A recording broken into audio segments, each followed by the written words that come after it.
வணக்கம். நான் உங்கள் தோழி ஜெயஸ்ரீ. தமிழமுதத்திற்கு அனைவரையும் வருக வருக என வரவேற்றுக் கொள்கிறேன். இன்றைக்கான தகவல். இன்றைய நாள் என்ன? ஜூலை 26. இந்த நாள் என்னன்னு யாருக்காவது நினைவு இருக்கா? நிறைய பேருக்கு தெரியலாம், ஒரு சில பேருக்கு தெரியாமலும் இருக்கலாம்.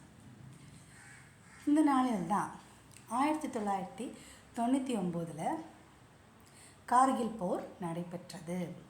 கார்கிலா? இங்கே கேள்விப்பட்ட மாதிரி இருக்கே. ஆமாம், இந்த கார்கில் போரில் தான் நம்மளுடைய இந்திய தேசிய இராணுவ படையினர் பாகிஸ்தானை முறியடித்து நம்ம எல்லாரையும் காப்பாற்றினாங்க. நிறைய பேர் அதில் வீர மரணம் அடைந்தாங்க. சரியா? எனவே என்னுடைய இந்த சேனல் வழியாக மற்றும் என் தோழிகள் அனைவர் சார்பிலும் அந்த கார்கில் போரில் இறந்து போன அத்தனை வீரர்களுக்கும் நான் என்னுடைய நெஞ்சார்ந்த வீர வணக்கத்தை தெரிவித்துக் கொள்கிறேன். சல்யூட் அனைத்து வீரர்களுக்கும்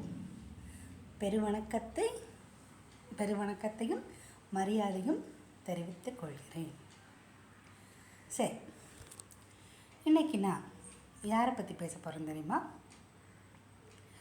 ஒரு இந்திய பெண் விடுதலை போராட்ட வீராங்கனை தான். சரியா? அவங்களுடைய பெயர் தில்லையாடி வள்ளியம்மை. தில்லையாடி வள்ளியம்மை இந்த பேரை கேட்ட மாதிரி இருக்குல்ல? அதே மாதிரி தான் ஒரு சில பேர் கேட்டுப்பீங்க, ஒரு சில பேர் கேட்டுக்க மாட்டீங்க. தில்லையாடி வள்ளியம்மை இவங்க நம்முடைய தமிழகத்தை சேர்ந்த விடுதலை போராட்ட பெண்மணி. இவங்க நம்மளுடைய தமிழ்நாட்டில் இருக்கிற நாகப்பட்டினம் தெரியும் இல்லையா? நாகப்பட்டினத்திற்கு அருகில் உள்ள மயிலாடுதுறையில் உள்ள தில்லையாடி என்ற ஊரில் தான் அவங்க பிறக்கிறாங்க. இவங்களுடைய குடும்பம் நெசவு தொழிலை செய்கிறாங்க. நெசவு தொழில் இப்போ எல்லாத்தையுமே நம்ம இங்கிலீஷில் தான் சொல்லி புரிய வைக்க வேண்டியிருக்கு. நெசவு தொழில் அப்படின்னா என்ன? Textile business.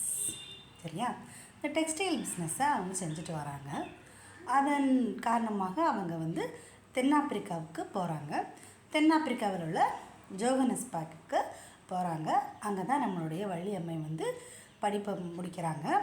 அப்படி முடிச்சுட்டு இருக்கக்கூடிய அந்த டயத்தில் இந்திய போராட்டம் உச்சக்கட்டத்தில் இருந்தது. அதாவது இந்திய சுதந்திர போராட்டம் அந்த டயத்தில் உச்சக்கட்டத்தில் இருந்தது. அவங்க நம்முடைய தேசப்பிதா காந்தியினுடைய பல கொள்கைகளை கேள்விப்படுறாங்க. இந்திய போராட்டத்தில் தன்னை ஈடுபடுத்தி கொள்கிறாங்க. அப்போ அவங்க அவங்க போராட்டம் பண்ணுறாங்க. போராட்டம் பண்ணும்போது ஆங்கிலேயர்கள் வராங்க, கேட்குறாங்க, உங்கள் நாட்டுக்குன்னு சொந்தமாக ஒரு கொடி கூட கிடையாது, உங்களுக்கு என்ன போராட்டம் வேண்டி கிடக்கு, போமா வேலையை பார்த்துக்கிட்டு அப்படின்னு சொல்கிறார். இப்போ அந்த அம்மா சொல்கிறாங்க, ஆமாம், எங்கள் நாட்டு கொடி கூட கிடையாது அப்படின்னு சொல்லிட்டு இந்த அம்மா என்ன பண்ணுறாங்க தெரியுமா?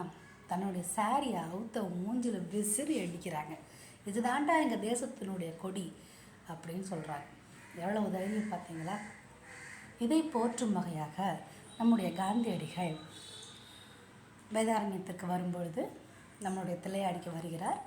இந்த அம்மா பிறந்த இந்த மண்ணை எடுத்து தன்னுடைய நெற்றியில் இட்டுக்கொள்கிறார். சரியா? எவ்வளவு பெருமைக்குரிய வீரப்பெண்ணை பெற்றது நம்முடைய தமிழகம் என்று பாருங்கள். இன்றைக்கும் நிறைய வீரப்பெண்கள் நம்மளுடைய தமிழகத்தில் நம்ம இருக்கிறோம். ஏன் இந்தியா முழுவதுமே இருக்கிறோம். ஆனால் பல தடைகளோடு நம்முடைய திறமைகளை வெளிக்காட்ட முடியாமல் நம்ம இருக்கிறோம் இல்லையா? நானும் அப்படி தான். நான் ஒரு டீச்சர், 13 வருஷமாக டீச்சராக இருந்திருக்கிறேன். இப்போ ஓய்வில் இருக்கிறேன். அதனால் இப்போவும் நான் டீச்சராக தான் இருக்கேன். ஆமாம், நான் டீச்சர் ட்ரைனிங் இப்போ படிச்சுக்கிட்டு இருக்கேன். அங்கே போனதுக்கப்புறம் தான் என்னை நான் புதுப்பித்து கொண்டேன். இப்படி உங்கள்கிட்ட பேசுகிறேன்னா அதுக்கு காரணமும் அந்த ஒரு இன்ஸ்டியூஷன் தான். என்னுடைய ஆசிரியை திருமதி ராணி ராஜேந்திரன் அவர்களுக்கு நான் நன்றியை தெரிவித்துக் கொள்கிறேன். ஆமாம் மேடம், நீங்கள் கொடுத்த அந்த பாசிட்டிவிட்டியால் தான் நான் இன்றைக்கி சேனல் ஆரம்பித்து மீண்டும் மக்களோடு என் தோழிகளோடு பேசிக்கொண்டிருக்கிறேன். சரி தோழிகளே, அதன் பிறகு இன்றைக்கு நம்ம ஒரு திருக்குறள் பார்க்கலாம். திருக்குறள் நம்ம தமிழ்நாட்டிற்கே உரிய ஒரு பெரிய பொக்கிஷம் இல்லையா? வாமன சக்கரவர்த்தி, மகாபலி சக்கரவர்த்தி எல்லாருமே கேள்விப்பட்டிருப்போம். திருவோணம் எல்லாருக்குமே தெரியும் இல்லையா? அந்த திருவோணம் எதற்காக கொண்டாடுகிறார்கள்? கேரளத்தை மகாபலி சக்கரவர்த்தி என்ற ஒரு மன்னன் ஆட்சி செய்ததாகவும், அவன் ஆட்சியின் காலத்தில் அந்த கேரள பகுதியானது மிகவும் செல்வ செழிப்போடு இருந்ததாகவும், தான் ஆண்ட அந்த பூமியை பார்ப்பதற்கு அந்த பலி சக்கரவர்த்தி வரக்கூடிய அந்த நாள் தான் திருவோணம். இதைத்தான் புராணங்கள் சொல்கிறது. நம்முடைய தமிழகத்திலும் சங்க காலத்தில் திருவோண பண்டிகை கொண்டாடப்பட்டிருந்தது. இதற்கான சான்றுகள் பல இருக்கின்றன. யாருக்கும் தெரியாது. நம்ம இப்போல்லாம் திருவோணம் கேரளா பண்டிகை அப்படின்னு தான் நினைக்கிறோம். இல்லை, ஆதி காலத்தில் நம்மளுடைய தமிழர்கள் கொண்டாடிய பண்டிகை தான் இந்த திருவோண பண்டிகை. இதை நம்ம எப்படி புரிஞ்சுக்கலாம் தெரியுமா? தமிழ் வளர்த்த மூவர் யார்? அப்பர், சுந்தரர், மாணிக்கவாசகர் இல்லையா? இதில் சுந்தர பெருமான் இவர் பூம்பாவாயின்னு சொல்லிட்டு ஒரு பொண்ணு இறந்து போயிடுறார். அவளை இவர் உயிர்ப்பிக்கிறார். அப்பொழுது அவரை அந்த பொண்ணை உயிர்ப்பிக்கும் போது சொல்கிறார், திருவோண பண்டிகை காண வேண்டாமா பூம்பாவாய் எழுந்தருள்வாய் அப்படின்னு சொல்கிறார். அப்போ நம்ம தெரிஞ்சுக்கலாம், நம்ம திருவோண பண்டிகை அன்றைய நாளில் கொண்டாடிருக்கிறோம் அப்படின்னு தெரிஞ்சுக்கலாம். திரு என்பது இறைவனை குறிப்பது இல்லையா? எனவே திரு என்று வருகின்ற நட்சத்திரங்கள் பார்த்தோம்னா 2. என்னது? திருவோணம், திருவாதிரை.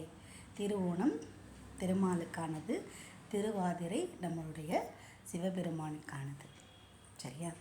இது ஒரு தகவல், அனைவரும் தெரிந்து கொள்ளலாம். சரி, நம்ம திருக்குறளுக்கு வருவோம். திருவள்ளுவருக்கு என்ன பெயர்? பொய்யாமொழி புலவர். அவருடைய வார்த்தைகள் என்றுமே பொய்ப்பதில்லை இல்லையா? எப்படி வாமனன் 3 அடி மண் கேட்டு நம்மளுடைய பலி சக்கரவர்த்தியை பாதாளத்துக்குள்ளே அனுப்பினாரோ, அதை போன்ற சிறப்புடையது தான் நம்முடைய திருக்குறளும். வாமனன் 3 அடி மண்ணை மகாபலி சக்கரவர்த்தியிடம் கேட்கிறார். வாமனன் என்றால் என்ன? சிறுவன், சின்ன பையனாக அவர் வரார். கொடை பிடிச்சிக்கிட்டு பலி சக்கரவர்த்தி யாகம் பண்ணுறார். அப்போ இவர் வரார், கேட்குறார், பலி நீ யார் என்ன கேட்டாலும் கொடுப்பியாமே, எனக்கும் ஒன்று வேணும், தரியா அப்படின்னு கேட்டார். சொல்லுங்கள் வாமனனே, நான் தருகிறேன், உங்களுக்கு என்ன வேண்டுமோ என்னிடம் நீங்கள் தாராளமாக கேட்கலாம் அப்படின்னு சொல்கிறார். எனக்கு 3 அடி மண் வேணும். எவ்வளோ மண் வேணும்?